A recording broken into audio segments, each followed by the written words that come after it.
totally fine. California has a lot of So, yeah.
My recall set up for this on the 16th, so I'm like preparing.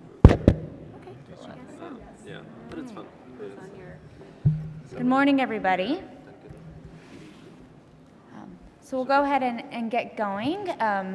Welcome to the first panel of the day. As was introduced a moment ago, we're going to be talking about some comparative policies, renewable energy, especially on the distributed generation scale between California and Germany. What are some of the lessons learned and where do we go from here? My name is Sarah Keene. I'm an attorney at a firm called Bingham McCutcheon in San Francisco, where I work on a variety of energy policy issues. Before I go into introducing the speakers, I'm going to have someone come up and explain how questions are going to work for the Q&A. It's using the app as well as some note cards, I believe. So want to come on up?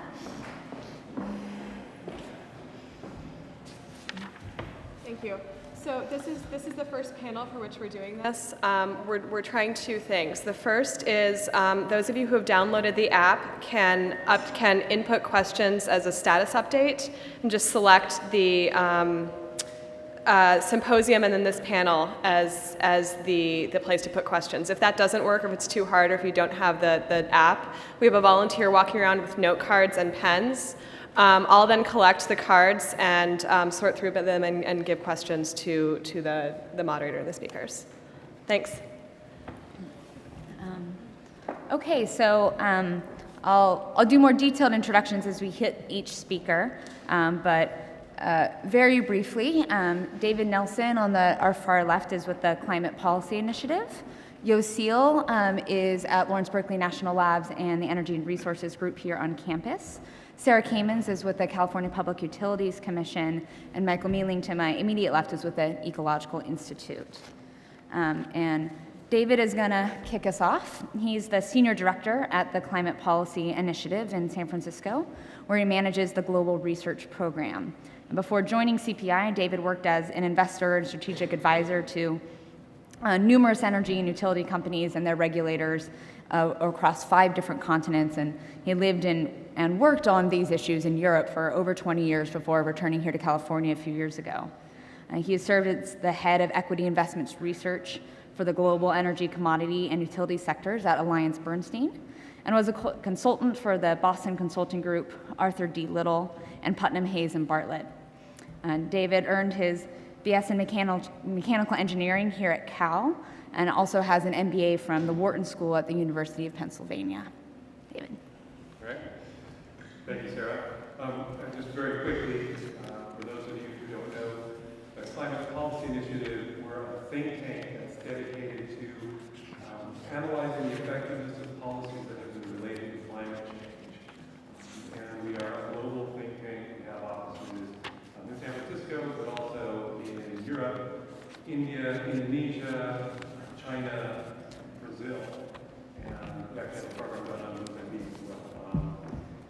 So today we're to talk about the competitiveness, really about the effectiveness of German and California policies, including the feed-in tariffs. But when you start talking about comparing policies like that, the first thing that about is, what were they trying to do? It's not always so obvious. When you're looking at PV, for instance, PV solar, you would never go, especially 10 years ago, you would not have invested or put a subsidy in PV solar purely to save carbon emissions. There would have been much cheaper ways to do that. You would have done it purely to generate energy, because again, PV, particularly then, was very, very expensive. But one thing that we know, and it's been borne out over the last 10 years even further, is that prices fall, particularly in a technology like solar, with the amount of deployment.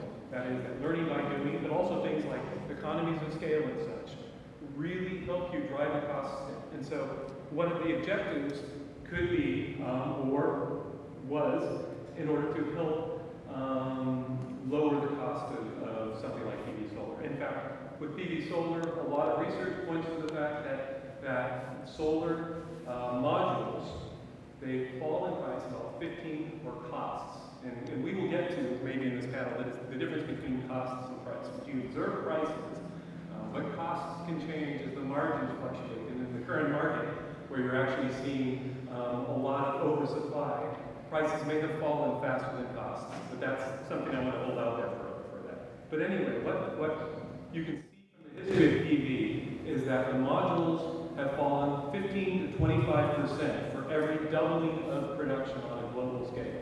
Right? So it's an important thing to remember. Long-term cost reduction. One of the things we need to think about, to what point, how low. The Department of Energy in the U.S. has got this $1 a watt program that they have, because they believe that once you reach $1 a watt for the price of a PV module, that then there's a whole series of opportunities that this can enter the market and create both energy and carbon savings opportunities. And so something to back your head. But one problem with this is, you may have noticed when I was talking about PV, I said that prices fall with global deployment. So if you're sitting back and you're actually a German consumer, and you're saying, yeah, well great, we caused global PV prices to fall, but what portion of that did we free rider problem? There's a lot of those who argue that we have the Germans to thank a lot for a lot of the reduction that we have globally. But the question is, how much did Germany actually get? And therefore, was that a good policy from the German perspective? Another thing, though, that the Germans wanted to do is they wanted to create a PV industry. And so, you know, if you look superficially, you could say, oh, well, that didn't work because the Chinese went out and took over the industry. But if you actually dig a little bit deeper, there's multiple components of this. There's the module manufacturing part of it, which has become a commoditized business. And as we talked about a little bit earlier, there's very little margin there. But there's also the industry that builds the equipment that goes into manufacturing the modules. And there, Germany has done a good job and has created an industry. But one thing, again, if we're talking about the global, reducing the costs of modules, doubling deployment is becoming much more difficult. There's so much deployment that's already been out there that we can see that we're nearing the time when the cost, if not the price, of modules will probably decline more slowly going forward. But that's not the end of the story, and I think from the perspective of these policies, it's really, particularly when we look at California, only the beginning. Because as module costs have fallen, the percentage of total costs in a typical PV installation that are not the modules has grown, so-called balance of systems, which includes things like the electrical wiring, the construction, the mounting, the planning, the financing, to the point where balance of systems is half or more in many markets of the cost of PV. We did some analysis a couple of years ago trying to see if learning by doing applied there.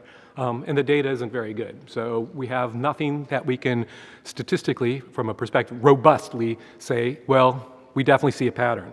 But looking at the data, you do see a pattern that emerges. And it's not one where it goes by national deployment levels. It's one that actually goes by the size of the industry in the country. And we see, or the market, we see that when a market begins to get a pattern of around 500 to 1,000 megawatts per year of installation of PV, that prices begin to fall very, very substantially. And the theory, why would this be? Well, the theory is that's the point when you get dedicated companies who are competing against each other. You've created an industry for installing these, and therefore people now understand what are the best practices and have the incentives to build and retain this knowledge to drive prices down. And so that has a policy implication. What you want to do is you want to make sure that you've got an industry here that is large enough and that is continuing to be prosperous over a number of years going forward. And so that's a very important, I think, view in looking at these. Can we create the advantages to lower the costs of renewable energy and the home market?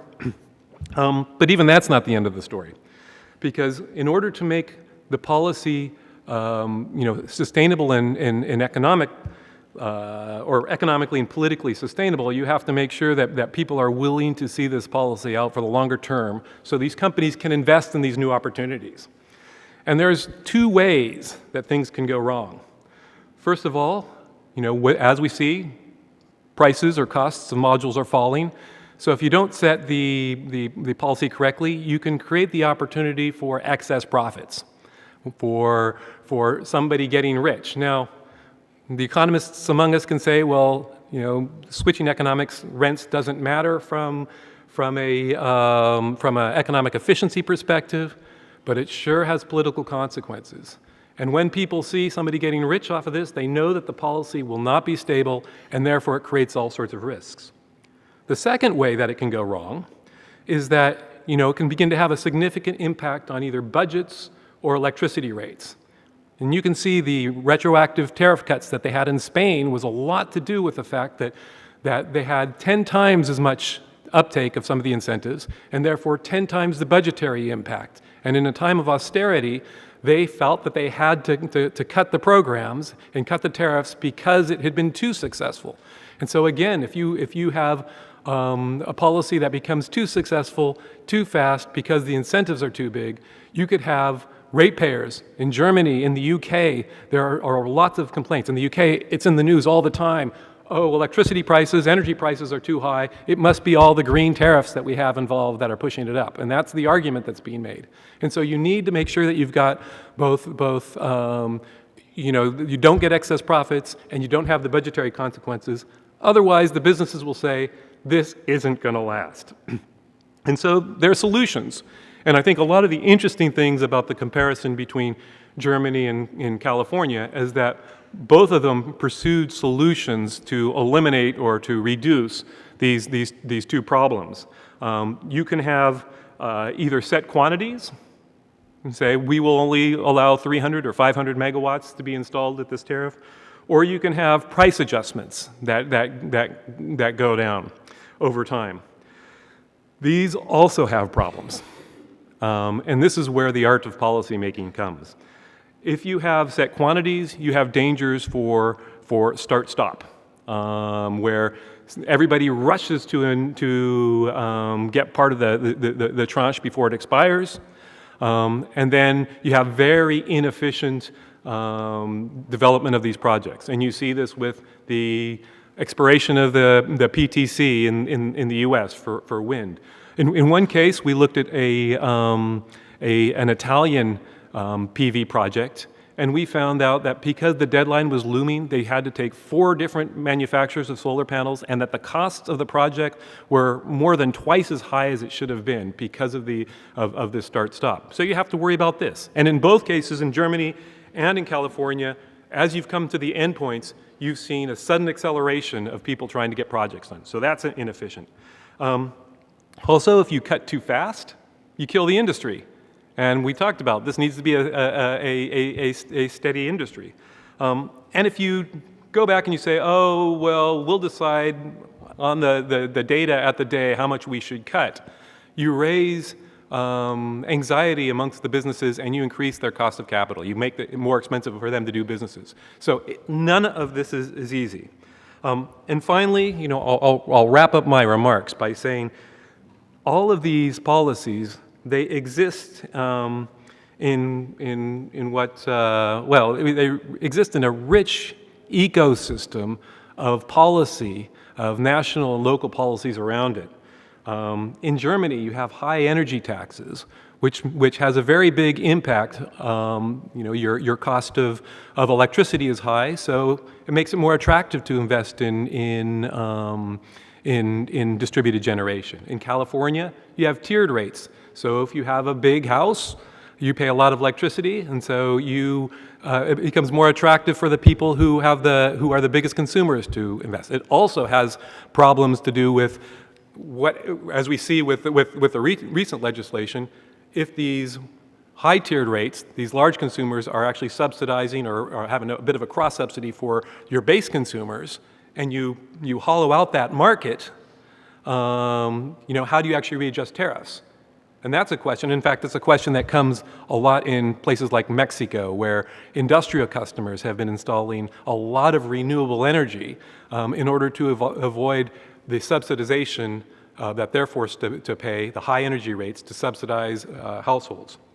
And finally, you have things like the U.S.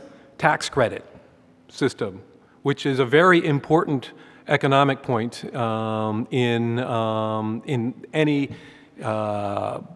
renewable projects development. And you have, the EU ETS, the European Emissions Trading Scheme in Germany. And so trying to look at any policy and do a comparison without understanding both the political and policy positions underhand can lead to some serious problems. Anyway, with that, I'll turn it back. Thank you, David. A very helpful sort of introduction and framework to sort of thinking about the challenges of establishing and modifying policies. So we're going to turn now to Michael, who's going to dive a little more deeply into the German model. Michael Mealing is a dual German-U.S. citizen, and he's the president of the Ecologic Institute and also the manager of the Konrad von Moltke Fund, in Washington, D.C. Over the last several years, Michael has coordinated a range of research and advisory projects for government agencies as well as educational and civil society institutes in North America, Europe, as well as the developing world. His recent work has focused especially on applying his knowledge of energy and environmental policy to design and implement several multi-year capacity development projects all over the world. So with that, turn it over to Michael. Thank you, Sarah. Thank you to the organizers of the conference. Thank you, Sarah, for having done a marvelous job at coordinating the preparation for the panel. I was very impressed. I go to many conferences, and often, you arrive at the conference and there was no coordination whatsoever. So we really tried to coordinate what we're saying. And my contribution to the panel today is sort of to try to fill in a bit of the history of the experience in Germany and give something of an update on what the status is right now, and finally to also share a few thoughts on one specific observation in the whole German experience, which is the large share of distributed generation as opposed to more centralized renewable energy capacity deployment or increases. It's quite phenomenal, and to sort of think about what that might mean going forward. But if you go to Germany now, before I go to the retrospective or the history, if you went to Germany now and talked to utilities, you'd get a sense of absolute doomsday for the established incumbent utilities. It's sort of a crisis moment. Many have said it's the biggest crisis facing the German electricity sector pretty much since electricity began being a product that is sold, and marketed in German markets. One example. Last year, something that made headlines was a fairly advanced $500 million combined cycle gas turbine that had just been commissioned 2 years ago, had to be decommissioned again because the company found it could no longer operate profitably in the current German power market. And that's something that we're observing in many, many other situations with other existing generation capacities. So that just reflects how fundamental this sort of crisis moment is. But how did we get there? The irony is that if you look back about 23 years, you'd be surprised that literally nobody anticipated what we have now in Germany at the time. And really, pretty much nobody. Even the most forward-thinking think tank or university thinkers have been surprised. All the projections that you can find over the last 20 years have still been outdone by the actual growth in renewable energy capacity in Germany. So if we scale back about 23 years, 1989, 1990, there were, ironically, especially in the south of Germany, a whole number of renewable energy producers, mostly owners of land, mostly farmers, very conservative farmers, that had sort of small rural hydropower generation capacities. And they had real trouble trying to sell this electricity because the utilities had no obligation necessary to take it, and if they did take it, often with very bad pricing, not very attractive conditions for the renewable energy generators. So there was this push, especially from this conservative part of Germany, to have some sort of policy framework that provides a bit more certainty and somewhat more attractive conditions for generators of renewable energy. And now you have to remember that in 1989 and 1990, when this discussion was going, Germany was facing let's say, developments of entirely different magnitude in a whole different area, and that was, of course, the fall of the Iron Curtain and the reunification of Germany, including the large 4 German utilities. At the time, it was a slightly different power market, but the large utilities at the time, they were mostly focused on how do we enter the Eastern German market, how do we expand into Eastern Europe going forward. They had very little concern about this policy that was being sort of pushed at that time in the German parliament. It's, I think legend has it that sort of the very last thing that was passed before the parliamentary session ended in 1990 was what was called the Stromeinspeisungsgesetz, or the electricity feed-in law, which set out a guarantee that anybody who generates renewable electricity from a defined number of sources would be able to feed it into the grid and receive minimum rates for that electricity, but not necessarily very competitive rates, but at least certain minimum rates.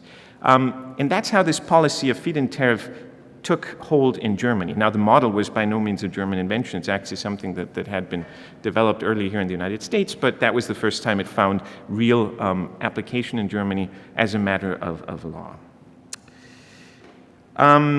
By 2000, in 1998, we had a change in government. So before that, it was a very conservative government. You might remember the large German Chancellor Helmut Kohl, who was Chancellor for 16 years. But by 1998, we had a change of government, the first time that the Greens entered federal parliament and formed part of the government. And they also had the Environment Ministry. And one of the program campaign platform promises that they had was to sort of ramp up the deployment of renewable energy by reforming this Stromeinspeisungsgesetz, the feed-in law. And so they developed by 2000 a Renewable Energy Act, Erneuerbare Energiengesetz, which sort of took this instrument of a feed-in tariff, but increased its effectiveness in many ways. First of all, it upped the minimum rates for the various sources of renewable electricity quite dramatically. For the most expensive ones, like photovoltaic that we talked about before, they were up to something like 60, 70 cents per kilowatt hour, US cents initially. An interesting thing about this feed-in tariff, as it was set in the law, was that it would be, if you installed, for instance, a PV module on your roof, you would have a 20-year guarantee, the same rate for 20 years, but the rate would decrease 5% every year going forward. So if you started next year, it would have the same rate for 20 years, but 5% lower than this year if you started year after next. So it would fall over time, but once you had your module, you had that rate for 20 years locked in. It's not a subsidy, contrary to a lot of misreporting on it. It's not something where the government actually has to appropriate money to pay out taxpayer money to cover this. It's really just a redistribution from ratepayers to renewable energy generators or producers. So it does not go through the public budget, which I think has been extremely important in terms of ensuring that it did not fall prey to the various moments in the past decade and a half where the public budget was very constrained and there might have been political momentum to abandon the policy. Currently, by 2013, the average increase, so all ratepayers sort of cover the feed-in tariff that is paid to those that feed in renewable electricity. It's distributed among all electricity consumers that take electricity from the grid, and the current surcharge is 5.3 cents per kilowatt. So about 20%, this is euro cents, about 20% of the actual retail price for electricity per kilowatt hour. And calculations that try to sort of estimate how much does this add to a household an average household per month, it's about $20 or something like 200 and something per year. So it's definitely a factor. And as we continue expanding or adding capacity to the grid, of course, these payments will continue to rise, and so there's been a discussion about that. It's also important, as David said, to put this in the context of the broader policy framework, and I think the main catchword that has been discussed a lot in Germany and abroad is this Energiewende, the energy transition or the energy turnaround, depending on how you translate it, which is sort of an overarching strategy to essentially decarbonize the German economy. It's based on a few pillars. The main thing that happened actually already back in 2000, but was then abandoned by the newly conservative government under Chancellor Merkel and reinstated very quickly after the Fukushima incident, was a nuclear phase-out by 2022. But it also has other pillars, certain targets for greenhouse gas mitigation, targets for energy savings or energy efficiency improvements, and finally targets for renewable energy. For instance, 35% of renewable energy in electricity generation by 2020, all the way up to 80% as the target for renewable energy's share in electricity by 2050. I said I'd say a few words about the impact it has had on the ownership of energy as a commodity, if you like, which I think is in many ways reflective of the scale of this whole Energiewende experiment or transformation. It's quite interesting. If you look at who generated and sold electricity throughout the 20th century, there were about 100 generating facilities, you could say.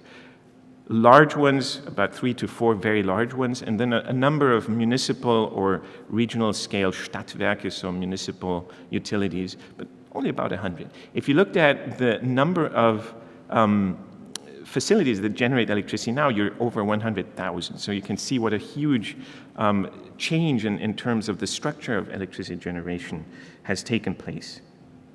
If you look at the ownership structure, and there's a very nice pie chart.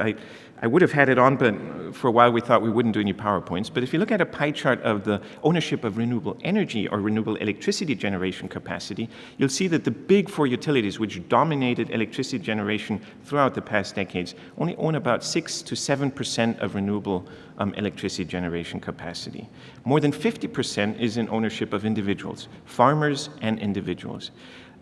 A very interesting development that you can observe is that about 130,000 citizens have come together in various energy cooperatives where they pool resources and invest from $100 up to several thousand to be co-owners of something like a wind turbine, for instance.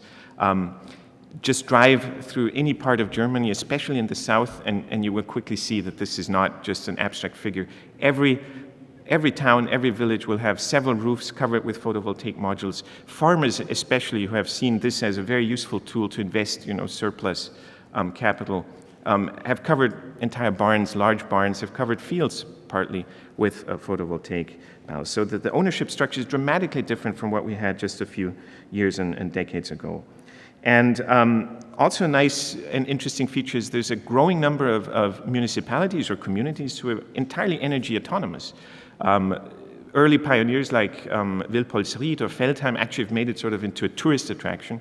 So they, through a very interesting, sophisticated investment concept strategy where they partnered with investors, partnered with their citizens, they managed to establish often quite diversified renewable electricity generation portfolio with photovoltaic modules on roofs of public buildings and houses, maybe a wind turbine or two, maybe a biogas digester or biomass-fired plant, to become entirely autonomous and sell the surplus to the grid and make a profit. And so some of these towns like Wilpolsried have had quite handsome profits of millions per year that they can reinvest in the community for various purposes like new schools or overhauling the sports facilities, etc. So all this, I think, explains very much why there still is, despite the growth in cost, a lot of support for the idea of the energy transition, for the idea of promoting renewable energy, renewable electricity, even at a surcharge to retail cost or household cost for electricity.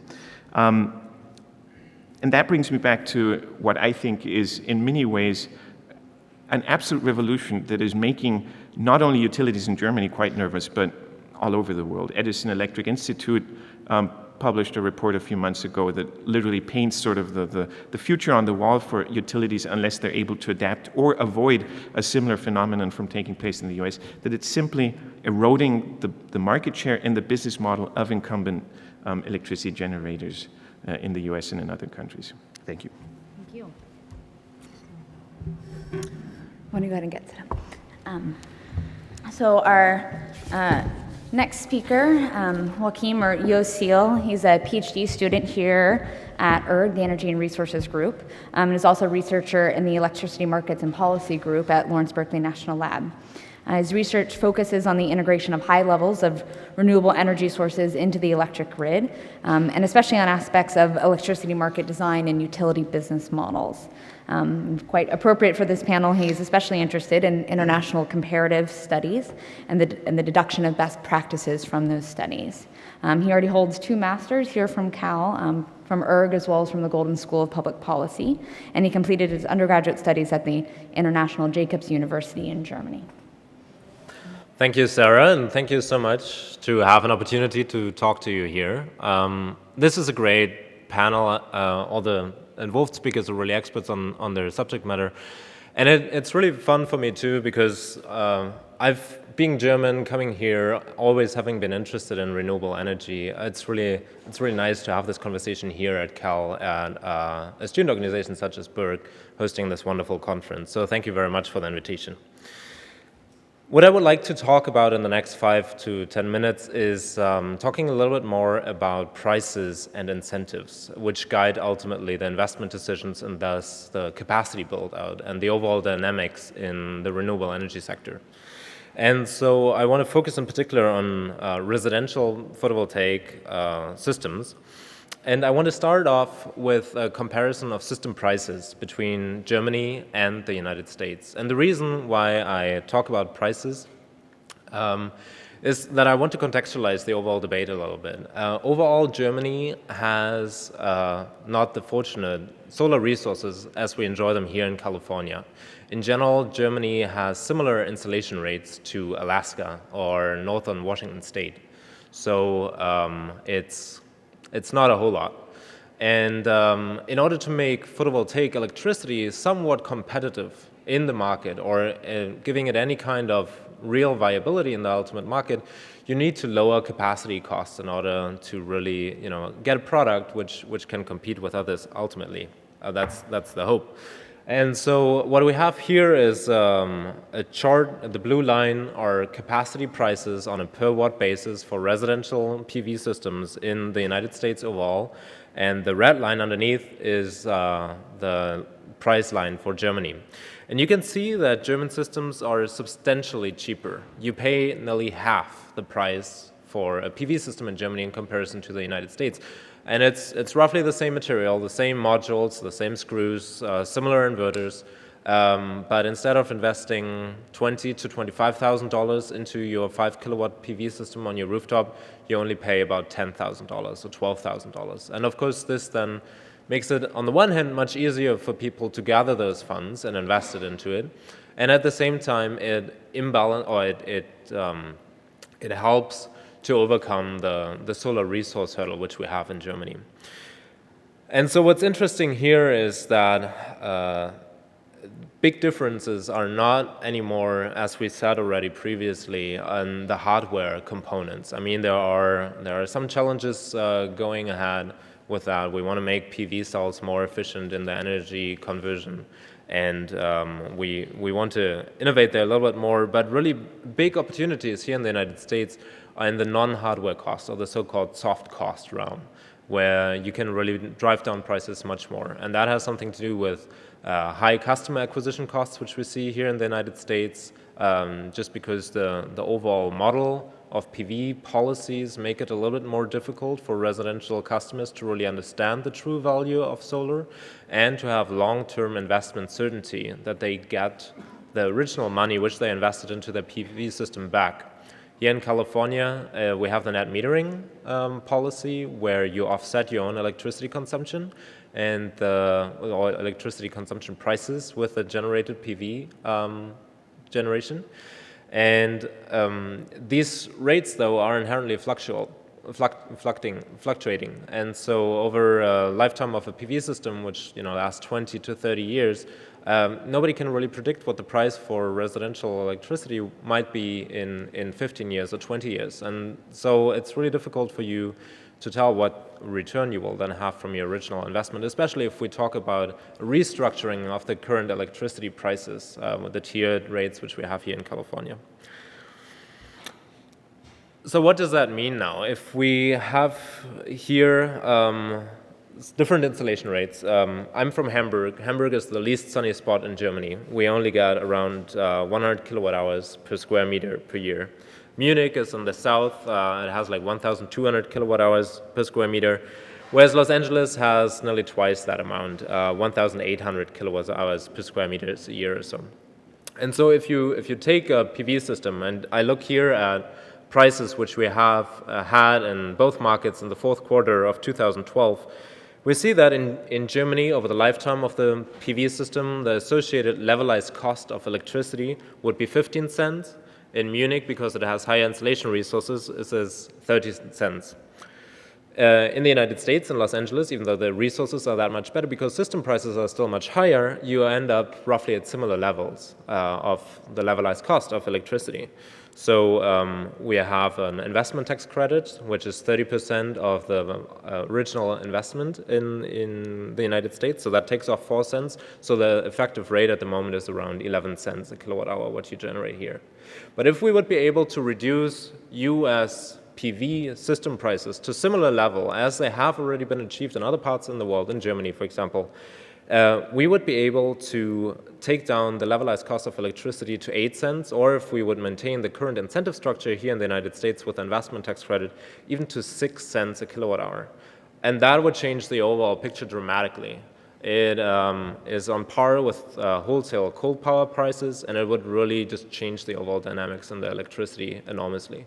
And so I think that is something which one has to be very aware of. I think ultimately in the United States, prices will continue to decline, and that is the kind of future where we can head towards, given the wonderful solar resources which we have here in the United States. I want to talk a little bit more now how it came to such low PV system prices in Germany. This graph is originally maybe a little bit confusing. We have this blue line, and that is the feed-in tariff, which we talked about. In the beginning, it was, and on the right axis is the level in US dollars per kilowatt hour. And so originally in 2000 and then 2004, we had very high feed-in tariff of up to 90 US cents per kilowatt hours, which is enormous. In Texas, you pay around 10 cents or so per kilowatt hour for your residential electricity bill. Here in California, depending on what tier you are, how much you consume, it's between 10, 12 cents and 35 cents maybe. So it was really expensive. But because they reduced this feed-in tariff over time, and the original motivation was to promote technology evolution and really drive this technology forward, they were able to take down the feed-in tariff year over year. And by doing so, they had pressure on the installers to be innovative and optimize the business, reduce non-hardware costs a lot. And then we had a growth in the module manufacturing industry around the world, which was able to reduce module prices quite a bit. And so that are the green dots which go down over time. The two dotted lines, green dotted lines, are the net present value of this feed-in tariff over a 20-year time period. One in northern Germany, where you have less sun, so the net present value is a little bit lower, and the higher one is in Munich, where you have a little bit more solar resources. So the net present value of the offered technologies goes down over time, which pressures then the installers to also lower their costs quite a bit, or the final system prices. At the same time, though, we have rising electricity prices in Germany, and that has to do something with many factors. It's not easy to explain in a few sentences. It has something to do with high resource costs. In Germany, we don't have all the shale gas reserves. Coal is increasingly difficult to mine, and so prices have gone up there a little bit. And electricity prices have climbed quite a bit. And so we see this interesting transition in July 2012, when we had really steep cuts in the German feed-in tariff because many politicians were concerned about the the level of payment commitments which they had, because for each system you have this payment obligation for 20 years. So they really cut down the feed-in tariff dramatically. And so since then, we are in this era now where you have to pay much more for electricity, which you get from the general grid, than what you would get from the state for exported PV electricity. The retail electricity rate is much higher, now at nearly 40 US cents a kilowatt hour in Germany, so it's much higher than here in the United States. Whereas the reward which you get from the state for selling your electricity from your PV system to the general grid is only now at 20 US cents, or about 14 euro cents. So, and that incentivizes now people to consume the electricity right at home instead of purchasing the electricity from the state. And in contrast to the net metering agreements, which we have here in California or around most of the states in the United States, where you have a net metering, kind of a virtual truing up over a course of a year, where the electricity you generate from your PV system is at the end of the year subtracted from the amount of electricity which you've bought from the utility.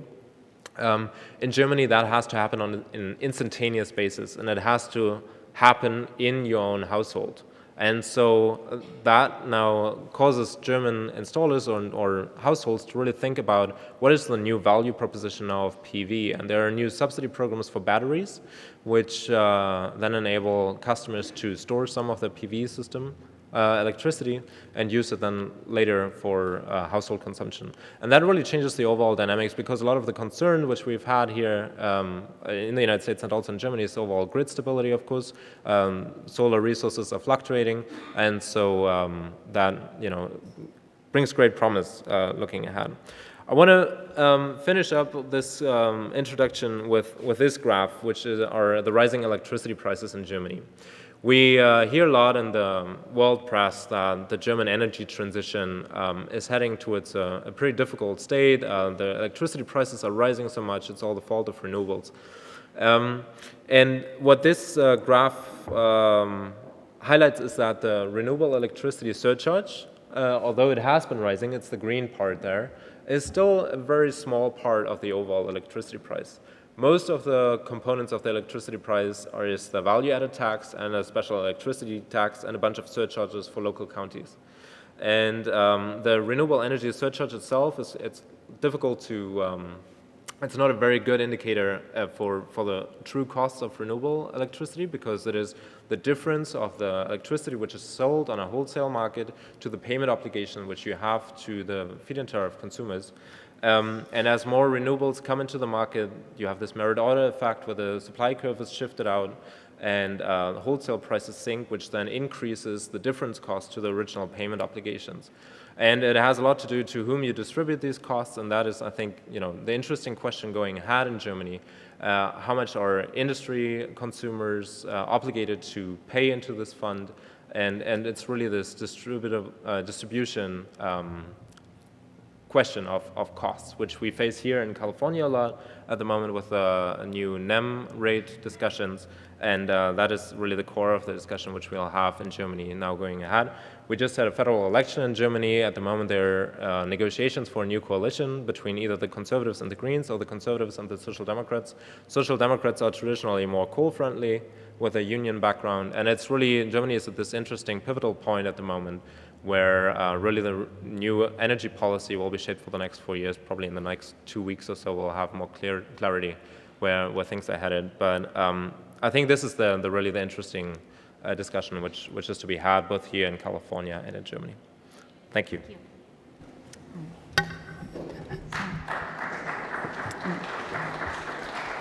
So we've heard a little bit more about sort of the German model, which, as they've explained, there's basically one policy that's kind of driving most of the renewable adoption in Germany, in which case you get one set price over a course of a number of years and then are obligated to pay regular rates as they go up over time. California, the picture looks a little bit different, and there's a number of interlocking policies which Sarah Kamens is going to go into and try to tease out some of those differences. So, Sarah serves as an advisor to Commissioner Mark Farron at the California Public Utilities Commission, where she has played a key role in shaping the Commission's renewable energy policy. Her work is focused on the design of the 33% renewables portfolio standard, including the feed-in tariff and the renewable auction mechanism, which targets smaller projects. She also has experience in the state's customer side renewable programs, resource adequacy, and the greenhouse gas cap and trade program. Sarah received her master's in science here at ERG and worked in several nonprofits and political offices in California and DC prior to joining the commission. Sarah. I like to think of the Germany versus California feed-in tariff debate like the race between the tortoise and the hare. Germany started off strong and certainly sped with lightning speed past us. But California has methodically set a foundation for continued growth. As the California regulator, and I knew I wouldn't get away with not hearing this this morning, I'm continually reminded that Germany has the solar resource of Alaska, yet we only have a small fraction of the capacity of solar installed here in California. I'm sure all of you have heard that many times before too, and we got to hear it today. There's no doubt that Germany's lucrative feed-in tariff subsidy jump-started the global solar industry, and that everyone, including Californians, are benefiting from subsequent cost reductions. As the tortoise in this analogy, we believe in the benefits of creating sustainable, renewable energy markets that provide cost-competitive prices. Our goals here in California are attracting capital, as well as minimizing ratepayer impact of our policies. This is good for industry, for consumers, and for policymakers, and I believe it's consistent with David's remarks this morning. Using this approach to tap California's very diverse range of renewable resources, we've also deliberately established procurement programs for virtually every size and configuration of renewable DG market space. We have programs for small projects, programs for large, programs for urban and rural renewable energy, programs for projects interconnected at the transmission and at the distribution level. As a result, over the past 7 years, we have designed a handful of unique DG programs. Most of our programs are market-based, but because we recognize that the transaction costs for very small developers can be high with competitive programs, we have also developed streamlined policies for the smaller market segments. I think this approach has been successful. We don't have any of the customer backlash that some European feed-in tariffs have faced with hefty price tags that have forced them to shut down or change course. With our competitive and flexible market-based programs, we've been able to take advantage of price declines in recent years, and California ratepayers are increasingly supportive of renewable energy policies. To illustrate these points, let me give you an overview of California's renewable energy programs. And then I'll get into a little bit about some recent legislation that was passed that's going to take us from this set of programs and transition us into the future. I like to distinguish our DG programs into two main categories. One is customer-sided programs and one is utility scale. The customer-sided programs are for projects that are located on site at our home or a business, and they use the power on site and then sell or then export the excess generation to the grid. The utility scale model is where the power plants are generators and selling basically 100% of their output to the utility. So first, let's take the customer side. The main policy here that the PUC has created is the California Solar Initiative. It's a $3 billion effort to install 3,000 megawatts of new solar by 2017. The goal is to transform the market for solar energy and transition solar to the point where it can be self-sustaining without subsidies. The incentive takes the form of upfront and performance-based subsidies to customers that build on-site solar PV projects. Over time, the subsidies decline, and across the state, across residential and non-residential sectors for all three utilities, we're in the final steps 8 to 10 for all of them. And projects continue to be competitive and price and cost-effective, even with these very small subsidies. To complement the CSI, we have net energy metering, which has been discussed, which allows a customer to get bill credits for excess generation that it exports to the grid and doesn't use on site. There's currently a cap on the total amount of projects that can use net energy metering in California, but the exciting news is that new legislation has removed the cap and will allow us to develop NEM 2.0, or what the policy is going to be going forward, where we'll have a world of NEM without probably the subsidies from the CSI program. We also have other customer programs that target non-solar. I'm not going to get into that right now. On the utility side of the meter, the main program is the Renewable Portfolio Standard. Statewide, there's a goal to reach 33% of power from renewable resources by 2020. Under the main part of the RPS, we have competitive solicitations, and in these solicitations, large projects tend to be most competitive because they can take advantage of economies of scale. But several years ago, we realized that these large projects were riskier, harder to finance, permit, needed long transmission lines out to California's deserts where there was high environmental impact when you sited the projects. So we decided to diversify our renewables portfolio and target distributed generation that was closer to load with a lower environmental impact and potentially projects that could get online quicker to meet our goals in a faster and less risky way. There's two main DG procurement programs within the RPS. The first one that I'll talk about is called the Renewable Auction Mechanism. And this is a program that targets projects up to 20 megawatts. And the goal is to promote viable, cost-competitive DG projects located in the utility service territories. These projects should be quicker and easier to finance, build, permit, interconnect, et cetera. The RAM uses a more streamlined process where there's a standard contract up front, so the developer doesn't need to negotiate a contract like they do in the main RPS solicitation. But the certainty with the price is that the developers bid in their own price, and the utilities select the projects based on least cost first, and the projects are paid what they originally bid. So no negotiations for the contract or for the price. But there's still this market aspect where projects are bidding and competing against each other, which leads to more cost-competitive prices. There's a few other aspects to this program to promote viability, which include viability screens for projects and the requirement to come online within a certain time period. Right now it's 24 months. For much smaller RPS projects, we have the feed-in tariff. For our feed-in tariff, it's the most streamlined program that we have. There's a standard contract and a pre-published price up front. So developers can decide whether the contract and the price works for them, and it's a must-take obligation if they put an application in and they meet all of the criteria. The original feed-in tariff, which was established in 2007, had two tariffs, one for wastewater projects and one for all other technologies. Recently, we have expanded the feed-in tariff program. The original program was for projects under 1.5 megawatts, and now we've expanded the program and changed the pricing structure a little bit. It's launching this month, so we're going to see how it goes. But under the old feed-in tariff, the all other technologies bucket was fully subscribed, and which showing, that it has been successful. Under the new program, the pricing is going to be market adjusting. It's called the Renewable Market Adjusting Tariff.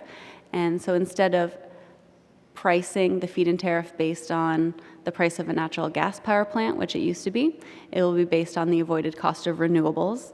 The starting price is about $89 a megawatt hour, and will adjust based on market interest in the program. Okay, so those are the main programs in California. There's also a qualifying facilities program, which if anyone has questions about, let me know. Now that I've explained the landscape of DG programs in California, I want to tell you about where we are now. We're in an important time of transition, largely due to the success of our programs. We have achieved many of our targets. We expect to achieve 33% renewables by 2020. The utilities are in their final step of the California Solar Initiative program. The NEM cap is expected to be reached in the coming years, and the last RAM auction is next summer. So as a result of the significant procurement we've done through all of these programs, we're realizing that there may be impacts to our grid, from reliability issues to potential stranded costs.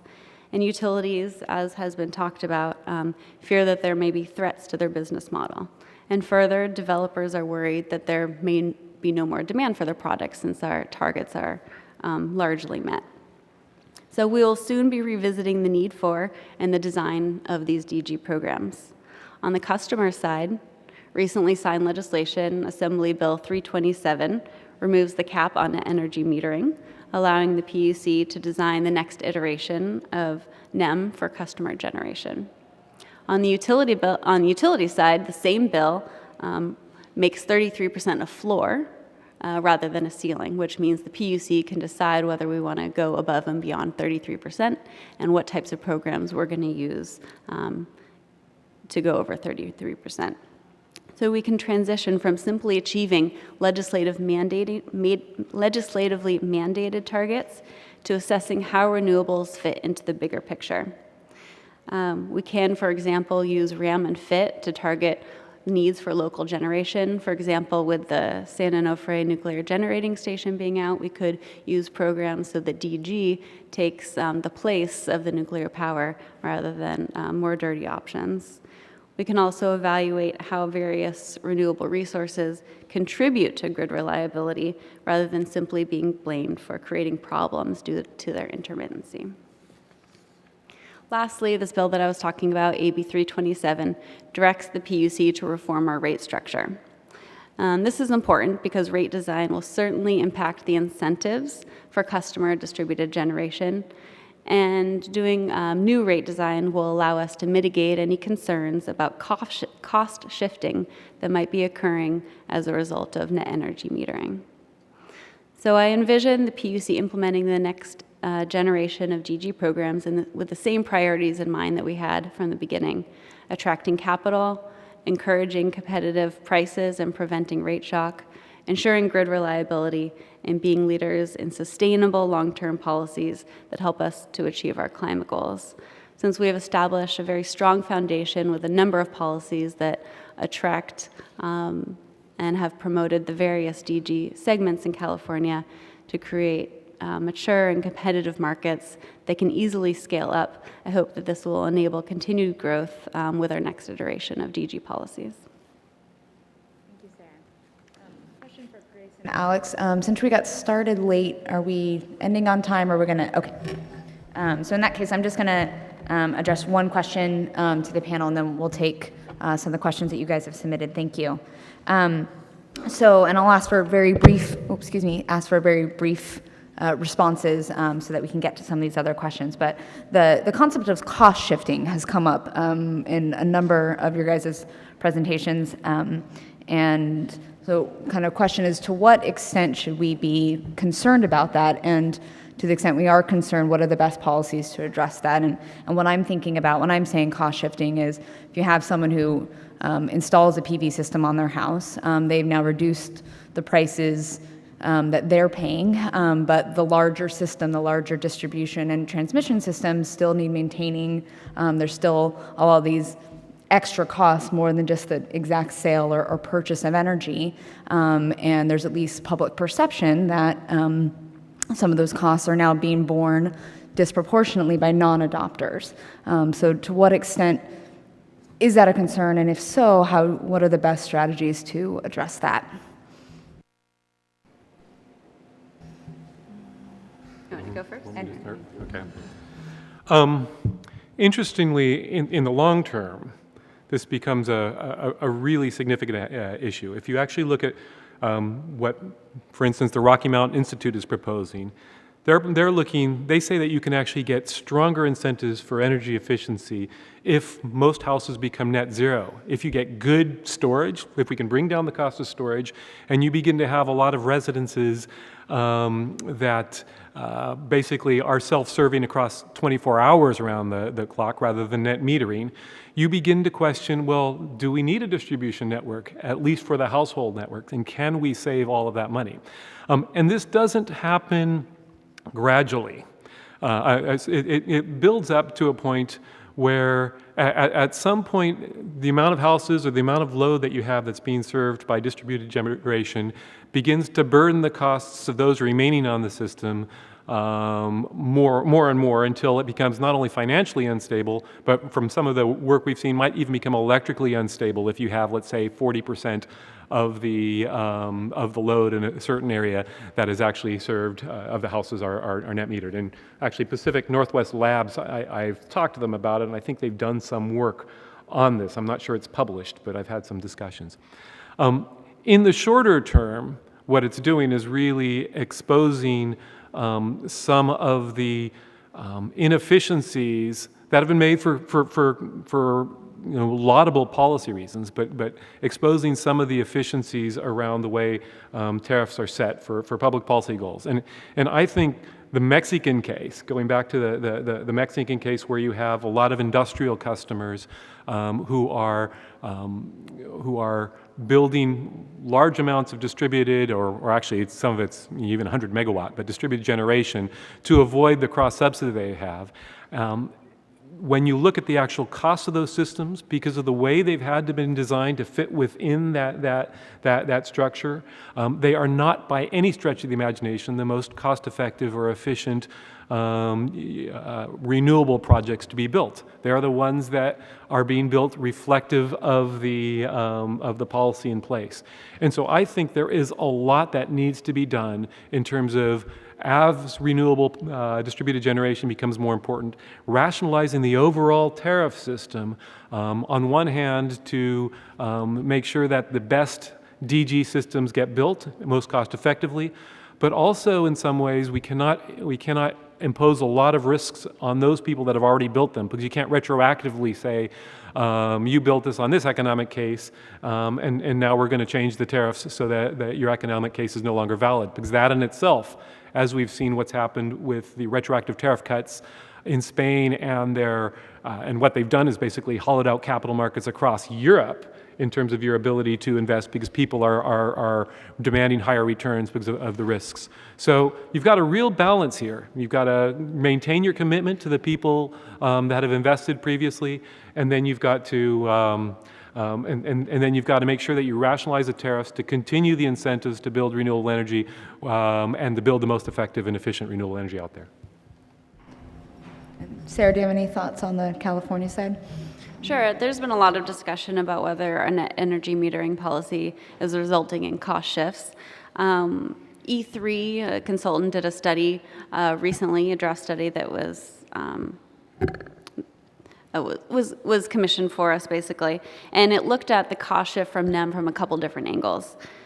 First, it looked at the cost benefit of NEM considering the total energy produced by the NEM system, including the energy consumed on site and the energy exported to the grid. And it said that by 2020, the cost shift would be about $1.1 billion. This represents about 3% of the utilities revenue requirement in 2020. If you look at the cost benefit of NEM, just looking at the energy exported to the grid, the cost shift would be about $359 million per year once the NEM cap is reached. This is about 1% of the utilities revenue requirement. I think this is also a really interesting part of the study, is that it looks at if the customer generator, how much of the cost of service, so how much of the customer's cost to the grid they're paying before and after NEM. And for customers that ultimately put on NEM, but before they did, the amount that they were paying of their costs was on average in the state about 133%. They're paying 133% of their costs. After they installed NEM, they were on average paying about 106% of their costs. So what does this tell us? Yes, there might be a cost of the NEM program, but overall, the customers who choose to install NEM are still paying about their cost of service. So it's really a question of rate design in California. The way our tiered structure, we could have a really long conversation about this, but the way our tiered structure works, there's a lot of costs are being paid by these high tier customers. And with the bill I was talking about, AB 327, we're going to be able to utilize various methodologies to make sure that people are paying equitable rates that reflect their cost of service while still maintaining the incentives for our aggressive and important clean energy goals. Sounds like you have your work cut for you. Michael, to you, what do you think are the cultural factors that underpin the success of distributed generation in Germany? And then to anyone, do you think that DG will eventually enjoy the same level of support either here in California or the U.S. more broadly? Thank you. It's a good question, and I had a chance to peek at it just a second ago. So I was trying to come with collect some of the potential reasons. I think it's very, very hard to try to point a finger at specific differences between, say, the US and Germany and say, well, that explains everything. There's no doubt that higher population density, resource paucity in Europe and, of course, also in Germany have impacted or have affected how people think about both resources like energy and also environmental impacts, and this goes very, very far back. I think extremely important has also been the fact that even though energy taxes, if I'm not mistaken, the first tax on fuel, for instance, was implemented here in the United States, but they increased much more slowly than they have in Germany, where just every year, it increased by a cent or so more than in the United States. Over 50, 60 years after the war, you just see this aggregate impact, it's sort of compounded interest. Fuel is twice as expensive, for instance, and that has bred, in my opinion, an entirely different tolerance to price increases on energy, and also, of course, an entirely different infrastructure and, for instance, vehicle fleet, different building standards, insulation, etc., to use energy more efficiently. So these are things that go throughout the economy, throughout the supply chain, throughout the consumption, but it takes very, very long for that to filter through the economy. I think a very, very important aspect was Chernobyl, 1986. There's hardly a German today, if you ask them, does not remember very, very distinctly the extremely strange feeling one had when one was suddenly told a nuclear reactor went, exploded just a few hundred miles east of where you live, and you should probably not go outside, should probably not buy milk for the next few weeks. And the news kept trickling through, and it got worse and worse over time. And that had a huge, I think, impact on the politics of environmental protection and of energy. The search for alternatives to, among other things, nuclear power was on. Of course, then climate change, et cetera, came as additional thoughts. It's a different political system. I think in some ways it facilitates legislative initiatives compared to, say, the United States political system, especially the legislature, different voting thresholds, it's a multi-party system that has allowed a Green Party to come in. So there are, of course, many, many differences there. However, is it really a matter of culture that Germans are more eager to have distributed generation? I don't think so. If I look to the U.S., half of me is Texan, so my U.S. half comes from a state that is very, very much about anti-authority, anti-corporate, large corporations, etc., and independence and autonomy. And I think in a country as large as the United States, with this surface twice as large as Europe and many, many times larger than Germany, distributed generation makes sense in many ways, and I think it also does go into sort of this pioneer mentality or this love of independence that's typical here in the United States, but it's more resilient, it avoids environmental impacts, as Sarah mentioned before. So I think, yes, there's a good chance that it should happen here, but the policies have to be tooled right and the technologies have to be balanced and implemented correctly. If anybody has any just very brief things to add to that, otherwise I'll do one more question.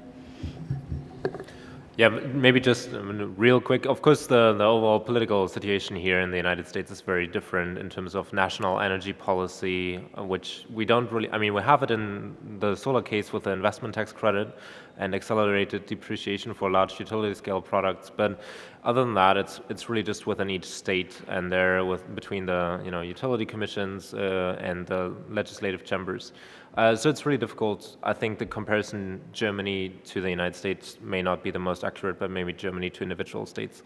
And I think here in California we have a lot of political support for it. The governor has announced the 12 gigawatt distributed generation goal. We have long-term climate change commitments. So I think that's really great. Overall, it seems that this year now, U.S. residential PV capacity is going to be larger than new residential PV capacity in Germany. And California has half of that. Of the total U.S. residential PV capacity, which is added, half of that is happening here in California. So I think, at least in this state, we're on a great path. And as our final question, also about Germany, has the focus on distributed generation, at least as we've talked about it today, been limiting at all to utility scale investments in solar thermal or other renewable energy resources? Is there any problem with a very high ownership model that was talked about earlier of being now so shifted from what it used to be? I'm not sure whether I understood the question. I'm getting it from the audience, so I'm doing my interpretation too, but we were talking about how the ownership model has shifted so dramatically, so there's such a high adoption rate at the residential and commercial level, and has it been especially limiting for utility scale projects, and does that cause a problem, if so? Yeah, overall here in the United States we have big scale renewable energy investments. I mean the big first solar parks are 500 and more megawatts. I mean those days are over and we're going to go a little slower here and smaller. In Germany at the moment you only receive a feed-in tariff for systems smaller than 10 megawatts. And everything larger than 10 megawatts is not funded under the feed-in tariff anymore. So that obviously has different applications there, yeah. To add a thought in terms of the problems, of course there's a similar discussion in Germany about the fact that, especially now with the changed feed-in tariff structure and the fact that consuming your own renewable electricity in some cases is now more attractive than taking advantage of the feed-in tariff, that will cause similar problems as what we discussed before here, that the remaining users of the grid are having to burden or carry the burden of maintaining that grid unless we change the whole approach. There is a discussion, and after the election we'll see probably some changes to the whole model of promoting renewable electricity in Germany, renewable energy, in which potentially, for instance, owners of existing photovoltaic and other renewable capacity will have to share in the cost of maintaining the grid and expanding the grid and the interconnections. There's a discussion about changing the whole way that power is purchased and transacted in Germany, from output to capacity markets, to ensure that incumbents with the still necessary dispatchable generation through coal and gas, etc., have a viable business case, because indeed that is being eroded very rapidly, and the doomsday scenario is no exaggeration. So there are problems and there are solutions, and there's a lot of political mess in between. Sounds like they have their work cut out for them as well. Thank you for the rest of you that submitted some great questions, and sorry that we're unable to address them today, but we are going to wrap up here. I want to thank the incredible brain trust I have sitting to my left, and perhaps if we have a break before the next speakers come up, if folks are able to stay around for a few minutes, and you can come say hi. So thank you very much, and thank you, speakers.